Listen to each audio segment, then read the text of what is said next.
Hello friends, welcome back to my channel. Friends, ಇವತ್ತು ನಾವು ಈರುಳ್ಳಿ ತೊಕ್ಕು ಮಾಡೋಣ.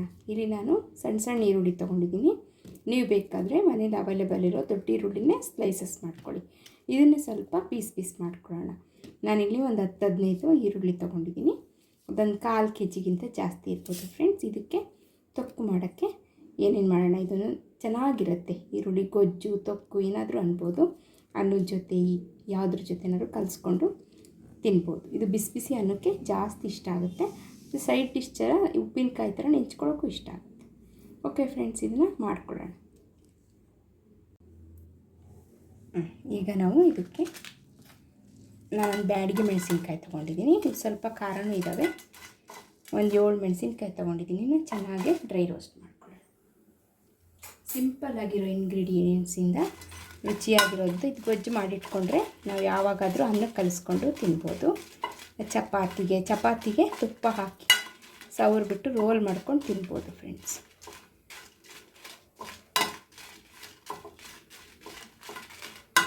ಇದನ್ನು ಚೆನ್ನಾಗಿ ಡ್ರೈ ರೋಸ್ಟ್ ಮಾಡ್ಕೊಳ್ಳೋಣ. ಫ್ರೆಂಡ್ಸ್, ಇದು ಡ್ರೈ ರೋಸ್ಟ್ ಆಯಿತು. ಇದನ್ನು ಪ್ಲೇಟಿಗೆ ತಗೊಂಡ್ಬಿಡೋಣ. ಒಂದು ಸ್ವಲ್ಪ ಆರಲಿ. ಅಷ್ಟೊತ್ತಿಗೆ ನಾವು ಒಂದು 1/4 kg ಈರುಳ್ಳಿಗೆ 1 ಸ್ಪೂನಷ್ಟು ಮೆಂತ್ಯನೂ ಸಣ್ಣೂರಿಗೆ ಚೆನ್ನಾಗಿ ರೋಸ್ಟ್ ಮಾಡಬೇಕು. ಗೋಲ್ಡನ್ ಬ್ರೌನ್ ಬರಬೇಕು. ಆ ಥರ ಒಳ್ಳೆ ಅರೋಮಾ ಬರೋಂಗೆ ರೋಸ್ಟ್ ಮಾಡ್ಕೊಳ್ಳೋಣ. ಇದು ಅಷ್ಟೇ, ತುಂಬ ಮೆಂತ್ಯ ಬೇಡ, ಇಷ್ಟೇ ಸಾಕಾಗುತ್ತೆ. ಯಾಕೆಂದರೆ ತುಂಬ ಹಾಕಿದ್ರೆ ಕಹಿ ಆಗುತ್ತೆ. ಮತ್ತು 1 ಸ್ಪೂನು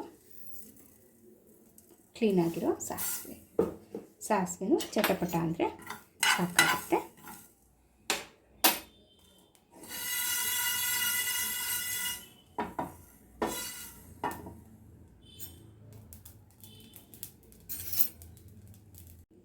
ಇದು ಚಟಪಟ ಅಂತು ಫ್ರೆಂಡ್ಸ್. ಈಗ ನೋಡಿ ಸಾಕು. ಇಷ್ಟು ಕ್ರಿಸ್ಪಿಯಾಗಿ ಚಟಪಟ ಅಂದರೆ ಇದನ್ನು ಆಫ್ ಮಾಡ್ಕೊಳ್ಳೋಣ.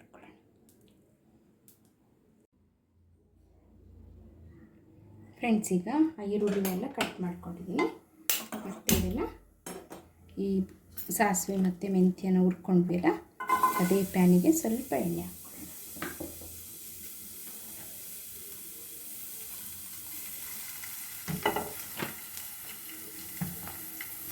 ಆ ಸಣ್ಣ ಈರುಳ್ಳಿನ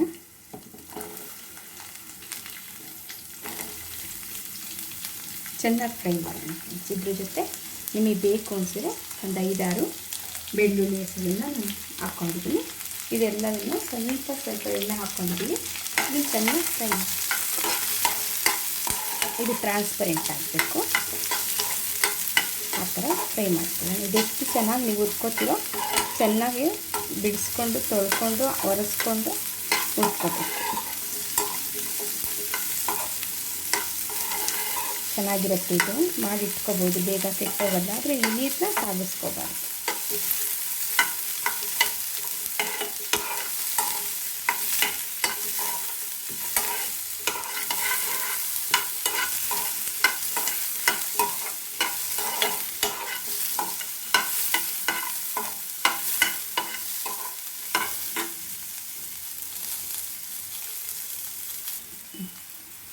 ಚೆನ್ನಾಗಿ ಫ್ರೈ ಆಗಿದೆ ಫ್ರೆಂಡ್ಸ್. ಈಗ ತೆಗೆಯೋಣ.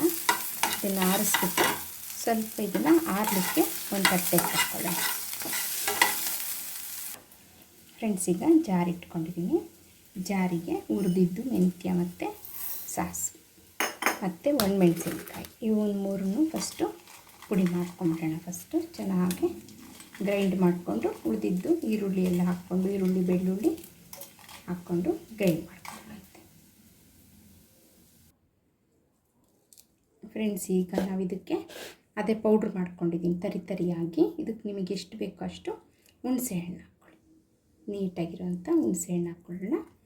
ಮತ್ತು ಸ್ವಲ್ಪ ರುಚಿಗೆ ತಕ್ಕಷ್ಟು ಉಪ್ಪು, ನಿಮಗೆ ಎಷ್ಟು ಬೇಕೋ ಅಷ್ಟು ಉಪ್ಪು ಹಾಕ್ಕೊಳ್ಳಿ. ಮತ್ತು ಬೆಲ್ಲ, ಪುಡಿ ಮಾಡಿರೋ ಬೆಲ್ಲನ. ಈರುಳ್ಳಿನೇ ಸ್ವಲ್ಪ ಸ್ವೀಟ್ನೆಸ್ ಇರುತ್ತೆ. ನಿಮಗೆ ಎಷ್ಟು ಬೇಕು ಹಾಕ್ಕೊಳ್ಳಿ. ಬೇಡ ಅಂದರೆ ಖಾರವಾಗಿರಲಿ ಅಂದರೆ ಸ್ಕಿಪ್ ಮಾಡಿ, ಪರವಾಗಿಲ್ಲ. ಇಷ್ಟ ಆಯ್ತಲ್ಲ. ಇದಕ್ಕೆ ನಾವು ಫ್ರೈ ಮಾಡ್ಕೊಂಡಿರೋ ಈರುಳ್ಳಿ ತಣ್ಣಗಾಗಿದೆ ಅದನ್ನು ಹಾಕಿ ರುಬ್ಬೋದು. ಓಕೆ ಫ್ರೆಂಡ್ಸ್, ನುಣ್ಣಗೆ ರುಬ್ಕೊಂಡು ಒಗ್ಗರಣೆ ಮಾಡೋಣ. ಫ್ರೆಂಡ್ಸ್, ಈಗ ಅದಾಯಿತು, ರುಬ್ಕೊಂಡಾಯಿತು. ಈಗ ಅದೇ ಒಂದು ಪ್ಯಾನ್ ಇಟ್ಕೊಂಡು ಒಗ್ಗರಣೆ ಮಾಡೋಣ. ನಾನು ಗ್ರೌಂಡ್ನಟ್ ಆಯಿಲ್ ಬಳಸ್ತಿದ್ದೀನಿ. ಸ್ವಲ್ಪ ಆಯಿಲು ಒಂದು 2 ಸ್ಪೂನಷ್ಟು ಹಾಕಿದ್ರೆ ಸಾಕು. ಓಕೆ, ಸ್ವಲ್ಪ ಸಾಸಿವೆ, ಸ್ವಲ್ಪ ಜೀರಿಗೆ ಹಾಕೋಣ. ಸ್ವಲ್ಪ ಜೀರಿಗೆ, ಅದು ಹುರಿದಿರೋದು ಆ ಥರ ಆಗಿದೆ.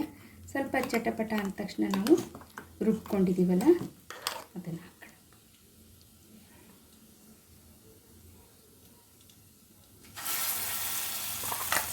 ಇದನ್ನು ಚೆನ್ನಾಗಿ ಎಣ್ಣೆಯಲ್ಲಿ ಒಗ್ಗರಣೆಯಲ್ಲಿ ಚೆನ್ನಾಗಿ ಫ್ರೈ ಮಾಡೋಣ.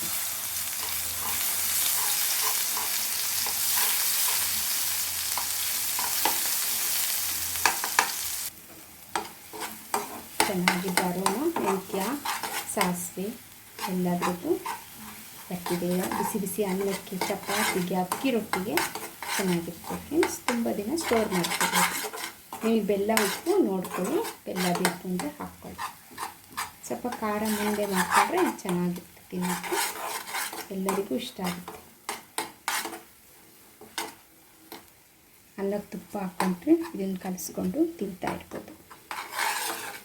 ಹಿಂಗೆ ಈ ತಳ ಬಿಡಬೇಕು ಫ್ರೆಂಡ್ಸ್, ಹಿಂಗೆ ಅವಾಗ ಚೆನ್ನಾಗಿ ಬೆಂದಿದೆ ಅಂತ. ಒಂದು 5 ನಿಮಿಷ ಚೆನ್ನಾಗಿ ಸಣ್ಣೂರಿಗೆ ಕುದಿಸ್ಕೊಂಡ್ರೆ ರೆಸಿಪಿ ರೆಡಿ ಆಗುತ್ತೆ. ನೋಡಿದ್ರ ಫ್ರೆಂಡ್ಸ್, ಈಗ ಈ ಕಲರ್ ಆಗಬೇಕು. ಈ ಥರ ಚೆನ್ನಾಗಿ ಬೆಂದು ಈರುಳ್ಳಿ, ಬೆಲ್ಲ ಎಲ್ಲ ಮೆಣಸಿನ್ಕಾಯಿ ಕಲರ್ ಬಿಟ್ಟು ಈ ಥರ ಆಗಿದೆ. ಈಗ ಇದನ್ನು ಆಫ್ ಮಾಡಿ ಒಂದು ಬೌಲಿಗೆ ತೆಗೆಯೋಣ. ನೋಡಿ ಫ್ರೆಂಡ್ಸ್, ಈ ಕಲರಿಗೆ ಬರುತ್ತೆ.